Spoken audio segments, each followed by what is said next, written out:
Moses, the legendary leader who faced Pharaoh and parted the Red Sea, stands on the edge of his ultimate dream, looking at the distant land of Canaan. He has led his people through 40 years of sand and struggle, yet he knows he will never step foot on that sacred soil below him. This was the man who performed the greatest miracles in history, a prophet who spoke with the divine as one speaks to a close friend. He received the law amidst thunder and lightning, dedicating every breath to bringing a nomadic tribe to their promised home of milk and honey. But right at the finish line, he was denied entry. Why would a single mistake lead to such a harsh and seemingly permanent divine sentence? Today we dive into the mystery of Meribah, exploring the thin line between human pride and divine holiness in this epic theological investigation. Now our story takes us to the desert of Zin, 40 years after the Exodus began, where a new generation faces an old, familiar enemy, thirst. The people are desperate. They gather against Moses and Aaron, crying out that it would have been better to die in Egypt than out here. Moses is now over 100 years old. He has endured decades of complaining, rebellion, and stubbornness from the people he loves and leads. Exhausted and overwhelmed, the brothers turn to the tabernacle, the dwelling place of God, falling on their faces to seek a miraculous solution. The glory of the Lord appears to them. In the midst of the chaos, a divine voice breaks the silence with a very specific instruction. God tells Moses, "Take the staff, gather the assembly, and speak to that rock before their eyes, so that it will yield its water." It seemed like a simple command. Use the staff as a symbol, but use the power of the word to bring forth the miracle. The atmosphere is tense, as the entire nation of Israel stands still, waiting to see if their leader can still command the elements of nature. But Moses is reaching his breaking point. The years of patience have worn thin, replaced by a righteous but dangerous indignation toward the rebels. Instead of speaking to the rock as commanded, he turns to the people and shouts, calling them rebels in a moment of pure human frustration. He asks them, "Must we fetch you water out of this rock?" With those words, the focus shifts from God's power to his own. In a flash of anger, Moses strikes the rock. He does not speak to it. He hits it once, then hits it again with all his might. Despite his disobedience, the water gushes out. God provides for the people, even when the leader fails to follow the divine protocol perfectly. The miracle is successful in the eyes of the people. Their thirst is quenched, and for a moment, the rebellion is forgotten in the celebration. But in the spiritual realm, something has broken. The silence of God after the act is more terrifying than the noise of the crowd. The Lord speaks to Moses and Aaron, "Because you did not trust me enough to honor me as holy, you will not lead them." It is a crushing blow. After 40 years of sacrifice, the dream of the promised land is stripped away in a single afternoon of anger. Why was the strike such a crime?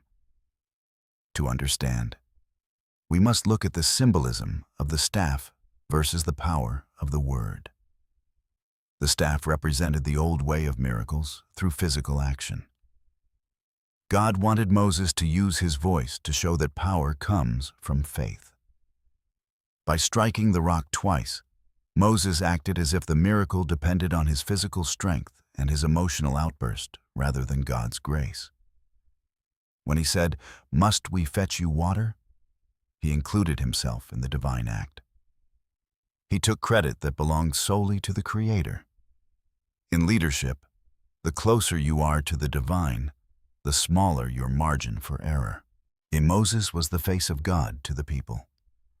Theologically, the rock was a symbol of God's presence. Striking it when commanded only to speak was an act of unintended sacrilege. It was a moment where the ego of the leader momentarily eclipsed the holiness of the mission, creating a rift in his spiritual authority.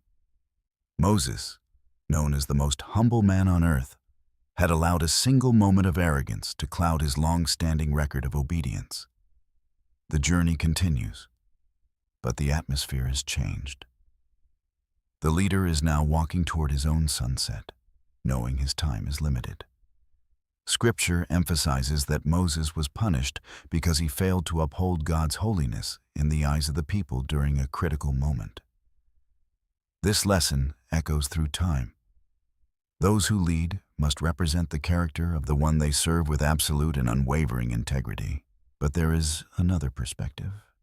Was Moses' exclusion also a necessary step for the growth of the nation of Israel as a whole? If Moses had entered Canaan, the people might have continued to rely on his miraculous intervention rather than learning to fight for themselves. Moses was the leader of the Exodus, the man of the desert. Joshua was to be the leader of the conquest, the man of the land. Sometimes a great leader must step aside so that the next generation can find its own strength and build its own unique legacy. The missed appointment of Moses allowed Israel to transition from a group of followers to a nation of responsible, self-reliant warriors and farmers. He saw that his work was complete. He had taken a broken people and turned them into a nation, even if he couldn't share their home. His failure at the rock was the human catalyst for a divine transition that the nation desperately needed to move into their future. As his final day approaches, Moses climbs Mount Nebo alone. He does not go in bitterness, but in a final act of quiet obedience. From this height, God shows him the whole land, from Gilead to Dan, all the way to the western sea. Moses sees the promise fulfilled. His eyes were not weak, and his strength had not failed. He was at peace, knowing he had run the race to the very end. The punishment was real, but so was the grace. Moses died there in the land of Moab, as the Lord had said, in a hidden place. He didn't enter the earthly Canaan, but he entered the eternal promised land, having served as the greatest prophet Israel would ever know. His legacy was not a piece of land, but the law he brought down and the identity he forged for a people through sheer faith. As the people finally cross the Jordan, they carry the spirit of Moses with them, his teachings guiding every step they take in the new land. They would tell his story for generations, us teaching their children about the man who saw God face to face and led them home. Moses was the root of the nation. Without his struggle in the desert, the fruit of Canaan would never have been possible for them. His life teaches us that our personal destinations are sometimes less important than the foundations we build for those who come after us. The story of Meribah is a sobering reminder. Even the greatest among us must remain humble before the source of their strength and power. We learn that one moment of pride can change a life's course, but it cannot erase a lifetime of faithful service and love. Moses left the world as he entered his mission, a humble servant of the Almighty, whose story continues to inspire millions across the globe. The land he saw from the mountain is still there, a testament to the promise that outlasts any single human life or mistake. The rock remains a symbol of the moment when human emotion met divine expectation, reminding us to listen more and strike less.